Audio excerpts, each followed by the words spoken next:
Hi, everybody. Mr. Gowerluck here, and I'd like to read to you from Brian's Christmas special.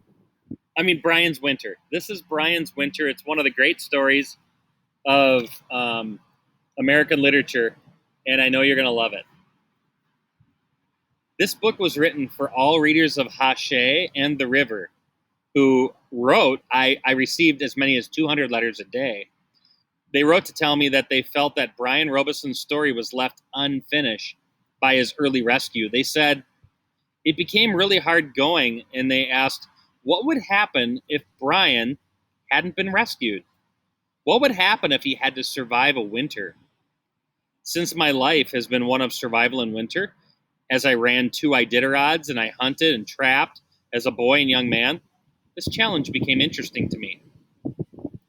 So I researched what it would take, and I started writing Brian's Winter, showing what would end up happening to a 13-year-old boy had he not been rescued and had to survive the winter. For the purpose of this story, it's necessary to shift the idea left by Hatchet and suppose that Brian did retrieve that survival pack, but he didn't trigger the radio signal, and he didn't get rescued. Other than that, I tried to remain true to the story in Hache, and that this book hopefully would answer your question of how would Brian survive in a Canadian winter. It's important to note that his previous knowledge was vital. He had to know summer survival in order to attempt to live in winter. Had he been dropped off in the winter and had no previous knowledge of hunting, surviving, and any education gained in the School of Hard Knocks, he most certainly would have probably died, regardless of his luck or his abilities. Part 1. Fall, or as JJ says, falling sideways. Chapter 1. Fall came on with a softness, so that Brian didn't realize what was in store, a hard-spined Northwoods winter, until it was nearly too late. He'd never crashed. He never thought he would be here this long after the crash. After that plane crashed and it marooned him in the wilderness, he lived day by day for 54 days until he found that survival pack in the plane. And then he lived on another 35 days through a northern summer, somehow living the same day-to-day pattern as he did after the crash. To be sure, he was very busy. The emergency pack on the plane gave him a gun with 50 shells. It was a survival .22 rifle, a hunting knife, and a compass in the handle. It also gave him cooking pots, pans, a fork, a spoon, a knife. It gave him matches. He had 2 butane lighters, a sleeping bag, and a foam pad. Hey, by the way, for winter, wouldn't that sleeping bag come in handy? If he did not have a sleeping bag, he'd be in trouble. A sleeping bag and foam pad, a first aid kit with scissors, and that cap that said Cessna. He had fishing line, lures, hooks, and sinkers, several packets of freeze-dried food, and he tried to ration the food out, but he found it was very much impossible. Within 2 weeks, he ate all of it. Oh my gosh. What a little pig, huh? Even the package of dried prunes, something he hated in his old life, he ate. They tasted like candy, and they were so good he ate the whole package in one sitting. The results were nearly as bad as when he glutted on the gut cherries when he first landed. His stomach was tied in knots from the prunes. He spent more than an hour at his latrine hole. Please tell me you know what a latrine hole is. In truth, he felt relieved when all the food was gone, because the food softened him, and it kept making him want more and more. He could tell he was moving mentally away from the woods and his situation because he was eating the food that was already pre-made for him. He started to think of in terms of the cities again, wanting malts and hamburgers and French fries, and his dreams would change. In the days, weeks, and months since the plane had crashed, he had many dreams. And at first, all the dreams had been of food. Food that he would eat, food that he wanted to eat. But as time progressed, those food dreams seemed to phase out. And he kept dreaming of other things like friends, his parents, how much they worried. And he also dreamed of wanting to know how to get back home to see other friends. With the supplies from the plane, his dreams changed back to food, and when it was gone, in what seemed to be a very short period of time, a kind of wanting hunger returned that he had not felt since the first week. For a week or two, he was in torment. He was never satisfied. Even when he had plenty of fish, or rabbit, or fool bird, all he could think of are the things he didn't have, instead of the things he did have. Somehow, it just never seemed to be enough. And he found himself getting angry. He would get angry where he would waste a whole day just slamming things. He would swear and say bad words. When it finally ended and wore away, it was more like this great sense of relief. It was as if somebody that he didn't like had been visiting, but then they finally left. He didn't like that side of himself. It was then, and really at that point, that he started noticing cold weather. Almost a whiff. It was something he could smell. He was hunting with his rifle, and he sensed change. He had awakened early, just before light, and he decided to spend the entire day hunting, maybe get 2 or 3 fool birds. He blew on the coals from the fire the night before until they glowed red, and he added some bits of dry grass. But before they glowed, dry grass, which burst into flame all at once. And he heated some water in an aluminum pot, and it came with the survival pack. Coffee. I want some coffee. Not that he ever really liked coffee, but there's just something about having warm liquid in your body to start the day to make things easier. It gave him time to think, time to plan his morning. As he sipped, the sun came up over the lake, and for like the 100th time he noted, "This is beautiful." But there is mist rising. There was a new sun that was shining like gold, and he didn't notice the mist as much as he did before. He banked his fire carefully with dirt to keep the coals hot for later, and he picked up the rifle and he moved into the woods. Instantly, he was hunting. All sounds and movement went with him. It filled his eyes and ears and his mind, and he became part of the woods. And then, that was then that he noticed the change. There was a new coolness, a touch. It was like a soft kiss on the cheek. It was the same air, the same sun, the same morning, but it was different. And he stopped and he raised his hand to check on his cheek and his forehead, where the coolness was brushing with him right now. Why is this different, he wondered. What smell? It wasn't so much of a smell as it was a feeling. There was a chill, a newness in the air. There, and then it was gone. A brush of new cool air on his cheek. And he should have known what it meant. But just then, he saw a rabbit. He raised his little rifle, he pulled the trigger back, and he only heard a click. He recocked the bolt, made certain there was a cartridge in the chamber, and again aimed it at the rabbit, and another click. He cleared the barrel, turned the rifle up to the dawn light. At first, he couldn't see anything different. He had come to know his rifle well. Although he didn't like it much, the noise of the small gun seemed terribly out of place and scared some animals away. He had to admit, shooting game made things easier. He had a limited number of shells, and he knew they wouldn't last forever. But he still came to depend on the rifle. Finally, as he pulled the bolt back to get the light down in the action, he saw it. The firing pin. It was a raised part of the bolt. It was broken clean away. Worse, he couldn't repair it without special tools. That made the rifle worthless, at least as far as being a gun was concerned. And he swore and said bad words. And he started back to camp and he got his bow and arrow. And in the movement of things, he completely ignored the warning nature that Mother Nature put on his cheek before he tried to shoot that rabbit. In camp, he set his rifle aside. It might have some use later as a tool, but he picked up his bow.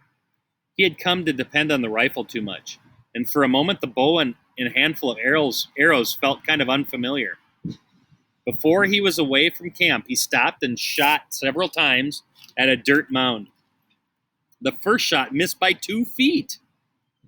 Focus, bring back the knowledge. The second shot, he looked at his target, and he held it for a half second, He focused all his energy, he released it, and he almost didn't need to watch it fly because he knew exactly where it was going. He knew that arrow would go right where he wanted even before he released it. He knew it would be a direct hit. From my brain, he thought, from my brain through my arm into the bow, into the string, it must all be one.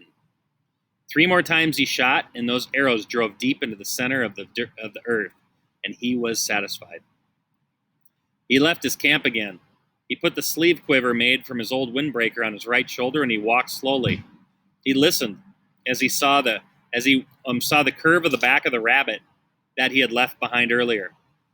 It was too far of a shot, and he quickly averted his eyes and froze. He had learned much from the woods and much from his mistakes. And one thing he came to know is he cannot spook away the game. If it felt like it was being watched, it would become spooked. It was always better to look away, to move sideways instead of looking directly at the game.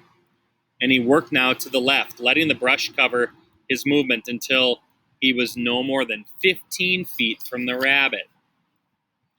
Once he got to 15 feet, he drew his bow. He aimed for the center of the rabbit. He released the arrow, and it flew. It took the rabbit almost exactly in the center of the chest and drove through it cleanly, killing it almost instantly. They were not all clean, the kills. He was grateful for clean kills. He had grown accustomed to having to put another arrow into a critter. He learned this: nothing that lived, nothing that walked or crawled or flew or swam or slithered or oozed, nothing, not one thing on God's earth wanted to die. No matter what people thought, no matter what people said about chickens or fish or cattle, all of those critters still wanted to live.